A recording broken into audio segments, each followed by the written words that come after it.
Hi guys! Magandang gabi! Welcome back po dito sa Gadara Aseryo Channel for Showbiz Update. Andito na naman nga po akong muli nagbabalik. Ang nagmamaganda ninyong kachismos ang Kimpa, wala na pong iba. Ang nukaret na si Gandara. Upang magatid sa inyo ng latest update and fresh happenings patungkol kina Kim Chiu and Paula Avellino. And para sa mga high blood po ngayon, wag po kayong ma-high blood. Huwag padadala sa mga kung ano-anong lumalabas na chika sa social media. Yan ay dahil threatened lamang po sila sa pagbabalik ng Kim Pao. Oh yeah! Alam nyo naman, dahil nga may update kay Paula Avellino, may pa-update ang Star Magic, ang ABS-CBN may panliligaw kay Paula Avellino. Siguro nasasaktan lang yung ego nila kasi si Pau iniwan sila. Hoy! Ang harsh naman nun. Anyway, ayan nga ang mainit nating chika para sa gabing ito. Ayan, munting paalala lang naman yun. Dahil meron na namang, pati ako ay gusto pong salina ng toyo. Alam niyo yun? Pati ako gustong salina ng negativity. Pati ako gustong salinan ng stress, ng problema. Nako, wag niyo ako madamay-damay dyan ha, kung kayo mahihinang nila lang. Ako po ay panatag. Ako po ay team panatag sa Kimpaw. Yan, malakas ang kapit ko sa kanilang dalawa. Wag niyo akong dinadamay ha. Uh, hindi po ako bakal na kinakalawang. I'm stainless. Prone ako sa kalawang. Hindi nyo makakalawang yung kapit ko sa Kimpaw. Gets nyo ba? Kuyang paka-OA. But anyway, ayun nga.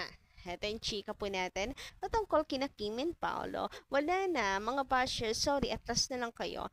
Dahil tinapos na ni Paolo ang laban. So, ano nga ba yan? Ito nga yung pag-uusapan natin at aalamin. But before that, syempre may pabitin tayo. Charot. Sa mga hindi pa nakasubscribe sa ating channel, pakiclick lang po ng subscribe button at notification bell. Ang arte na naman. Ayan, kaya nagkakabasher din pati ako eh. Naartehan, wag kayo naman nag-alala. Nagmamaganda nga, di ba? May nagmamaganda bagang hindi maarte. Charot. Hindi, ganito po talaga ako magsalita. May pagkakalog din kasi talaga ako sa personal. Yeah. Masanay na kayo. So, pakiclick na subscribe button natin at notification bell na nandiyan sa baba para mag-updated po kayo at ma-notify tuwing may bago tayong chika at balita hinggil sa Kim Pao. Basta mga balita na may kinalaman kina Kim Chu and Paula Avellino, sagot na natin yan. And pauna lang muna sa mga hindi po gusto yung way natin ng ng tawag dito pakikipagtsikahan. Sorry, hindi po tayo professional na tagapagbalita. Hindi naman po to 24 oras. Hindi naman po ito GMA News para hanapan niyo ako ng kung ano-ano pa man. Ito po ay fan page, ay fan vlog. Yan, Dilulu Vlogs ng Kipaw Fanis. So, yon. Dilulu Vlogs lang to. So, ano ba bang ine-expect nyo? Hindi tayo professionals. So, yun lang masasabi ko sa mga bashers dyan. Huy, ang ganda ko. Sikat na rin ako, pati ako may basher na rin. Charot. So, basagin nga natin yung mga bashers din. Kasi maganda talaga yung mood ko ngayon because the bashers is a loser. Yes, loser sila ngayon dahil si Paula Avellino tinatapos na ang laban. Paano ba naman? Na ramdam ko talaga yung pagka-plakda. Uy, plakda talaga. Baka plakda, wagas. Ramdam ko talaga yung pagka-plakda ng mga bashers na yan. Why? Panay po ang tahol. Panay ang iyak, ang liligalig ba naman mula nang mabalitaan ng ang pag-oo ni Paulo sa Star Magic sa ABS-CBN. Kasi nga, maari po, malaki yung chance na i-official na po nila ang Kim Pao. Hindi na padaan lang, napadaang love team. Kasi parehas na silang Star Magic. Right? And guys, patatlong project na ng Kim Pao, yung My Love Will Make You Disappear. Linlang, What's Wrong with Secretary Kim, then My Love Will Make You Disappear. Aba, pahaba ng pahaba yung title ng Kim Pao ah. Charot. Ano kayong next project nila? Mas mahaba na title. Charot lang. But anyway, ayun na nga. Patatlong project and kung sakali paapat na project na talagang hindi lang po binasag ni Paolo Avellino yung nakasanayan niya. Talagang dinurog-durog pa niya pagdating kay Kim Chu. Yes po. Walang sawa siyang gustong makatrabaho ito. Walang sawang gugustuhin na makasama siya. And it is kabaliktaran talaga sa mga nagdaan pong love team ni Paula Avellino. Parang di nga love team yun na matatawag kasi may love team ba namang one project at a time, 'di ba? Anyway, ayun na nga. Kabaliktaran siya. Take note, ang sabi ko po sa lahat ng mga nagdaan na lahat po ha na nagdaang katrabaho ni Paulo Avellino. Iba daw ata yung lasa ng halik ni Kim. Masyadong malinamnam kaya gustong-gustong balikan. Charahat! Kuya, paka-OE doon. Pero alam ko, kinilig ko yan doon. Ay! Anyway, ayun nga, tuloy-tuloy po ang pasabog ng Star Magic.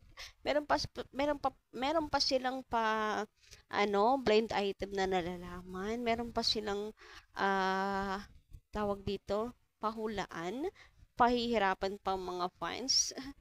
Pero hindi naman tayo nahirapan, alam na kasi natin yan. But ganun pa man, ayun tuloy-tuloy yung revelations, meron silang LED light for Paolo Avellino. And panay rin po ang kanilang ngayon, post about Paolo Avellino. Panay po ang promote nila. Panay ang pagbabalita. Ganyan ka-importante tao si Pau sa nila. Halatang niligawan nila ng husto eh. Charot! Anyway, ayun na nga po. Dahil nga sa puro tayo Star Magic na boat. Si Kim and Paolo, maaring official love team talaga sila at hindi na hihiwalay pa. Maybe isa sa mga kondisyones na inilatag ni Paolo Avellino ang tungkol kay Kim Chu upang sa ganoon ay wala na itong ibang makaparehas. Dilulo lang to ng mga fans. Pero pwede pa rin naman na may makatrabahong iba si Paula Avellino. At the end of the day, they are actors. Ang mga basher lang talaga tumatahol ngayon kasi halata mong naplakda sila sa mga revelations. Pero wala. Tinapos na ni Paula Avellino ang laban dahil eto nga po. At may pictures na siya with tatay-tatayan ni Kimi sa industriya. Wala pong iba kundi si Derek Loren. Actually, nung nakaraang taon pa natin to 2024 na pag-uusapan na mukhang nangangamoy paglipat si Paula Avellino since umalis na nga po siya sa dati niyang management. Mukhang lilipat sa Star Magic. Pero natabunan na kasi yon dahil nga parang ang tagal naman, wala nang balita. But here it is. Here we go. Meron ng update, meron ng balita. Siguro siguro ayun nga, meeting pa lang nung una, discussion, tapos binigyan nila ng time si Paulo to think. At ang tagal nung time na yun, Paulo ha. Grabe, kalahating taon mag-isip ha. Charot. Kaya naniniwala ako na talagang dumaan si Paolo Avellino sa maraming process bago yung pagdidesisyon niya, yung final decision niya na umuo na sa offer ng ABS-CBN sa kanya ng Star Magic. Diba? Yes, ngayon magkasama na sila ni Kim Chu. Samantala, sabi naman dito ni Madam Tess Sulan, Kim Pao lang ang para sa akin. Senior na ako. Ngayon na ako na humaling sa mga artista sa dami nila. Kimi, gandang-ganda ako. At kay Paolo, guwapong-gwapo naman ako. Bagay sila kahit saan man. Kaya pang may nababasa ako sa mga comments, sumasama ang loob ko. Lalo na kung may umeepal sa kanilang dalawa. Mga higad at sanay lumapit para makasira or magkasira ang Kimpao. Matakot kayo sa karma, hindi natutulog ang Diyos. Siya ang nakakaalam ng lahat. Dito sa mundo, siya lang ang lumikha sa atin. Siya rin ang kukuha ng hiram na buhay natin sa kanya. Kim Pao, best couple together forever. Ayan, magbago-bagong buhay na daw po, sabi ni Madam Tess. Sabi naman ni Madam Edith, Ana doon sa Magandang Gabi. Masaya kami, Gandara. Huy! Parang bumabata at excited din kami pag may ganap na good news ang Kimpaw. Sana naman tigilan na ng mga basher ang Kimpaw. Hindi na nakakasawa. Hindi nakakasawang panoorin ang Kimpaw. Lonely kami kapag may manglait sa kanila. Syempre, sino bang hinahatid sundo? Si Kiam. Di si Mr. Paul Havilino lang. Walang iba. Yan ang isaksak sa bagan niyo, mga basher, ha? Huwag niyong ipilit si Kimi at Paulo Seipa. Sila lang, dalawa. Bumida sa kanilang teleserye or movie if mayroon man. Pag wala, sa ganap nilang magjowa ang mayroon madinig at makita natin. Kasi tumitibay na ang pagsasama nila. So, ayan po, ha? Pakinggan niyo naman. Aba, lumalaban, tapang na talaga. May paglaban na sa mga basher, ha? Hoy! Anyway, hanggang dito lang muna aking update. Thank you so much sa pakikinig. Kita-kits tayo sa susunod ko, chika. Maraming salamat.